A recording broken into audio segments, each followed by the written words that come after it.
हजारों साल पहले भारत की पावन धरती पर, जहां संस्कृति, ज्ञान और वीरता की कहानियां बसी हुई थीं, एक ऐसा महानायक जन्म लेता है जिसका सफर आज भी हमारे दिलों को छू जाता है।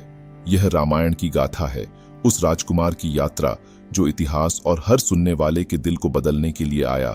सोचिए, हमारी धरती माता अनगिनत अत्याचारों से बोझिल होकर जैसे अच्छाई कहीं खोती जा रही हो और बुराई का अंधेरा छा गया हो, तो फिर धरती क्या करती है? ठीक वैसे ही जैसे हम करते हैं। वह किसी ऐसे की शरण में जाती है जिस पर उसे भरोसा है। वह ब्रह्मा जी के पास जाती है, जो सभी प्राणियों के रचयिता हैं, जीवन का स्रोत हैं। और वहां धरती मां झुककर ब्रह्मा जी से विनती करती हैं। उनका स्वर डर और आशा से भरा है। मुझे बचाओ, उन निर्दोषों को बचाओ जो अत्याचारी राजाओं के अधीन पीड़ित हो रहे हैं। सोचिए, धरती मां की ऐसी विनती, एक पुकार जो स्वयं सृष्टि के रचयिता तक पहुंचती है। अब आप सोच रहे होंगे, ब्रह्मा जी से भी ज्यादा ताकतवर कौन हो सकता है?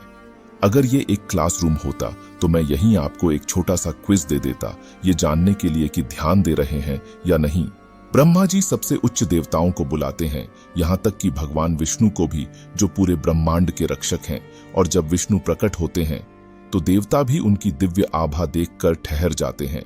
धरती मां की सारी बातें सुनने के बाद विष्णु मुस्कुराते हैं। हाँ, उनके पास एक योजना है, एक महान योजना जिससे संतुलन और धर्म की पुनः स्थापना हो सकेगी।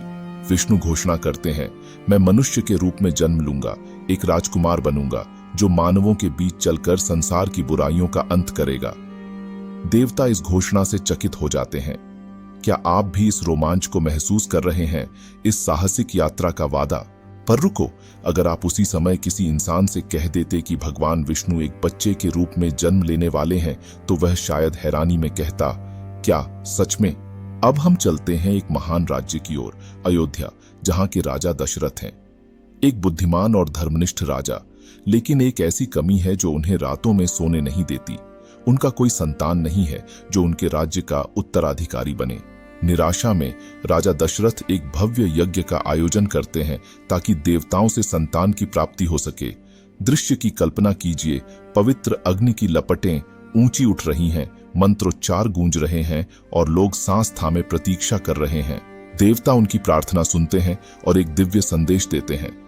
दशरथ को 4 पुत्रों का वरदान मिलता है, लेकिन उनमें से एक ऐसा है जो बालक होते हुए भी सबसे अधिक तेजस्वी है, बालक राम। यह स्वयं भगवान विष्णु हैं जो धरती पर चलने के लिए आए हैं। लेकिन ठहरिए, राम चाहे ईश्वर हों, पर उनका जन्म एक ऐसे संसार में हुआ है जहां अंधकार व्याप्त है और हर कोने में उन्हें नई चुनौतियां मिलेंगी। और जैसे जैसे वे बढ़ेंगे, उन्हें ऐसी शक्तियों का सामना करना होगा जिनका मुकाबला कोई साधारण मनुष्य नहीं कर सकता। और ये तो बस शुरुआत है। राम का सफर त्याग, प्रेम और अडिग संकल्प का है। उनकी गाथा हमें सिखाएगी कि किसी भी परिस्थिति में धर्म के लिए खड़ा होना क्या सच में होता है। क्या राम अपने दिव्य उद्देश्य को पूरा कर पाएंगे? आगे क्या कठिनाइयां आएंगी? रामायण की इस अद्भुत यात्रा को जानने के लिए हमारे साथ जुड़े रहें।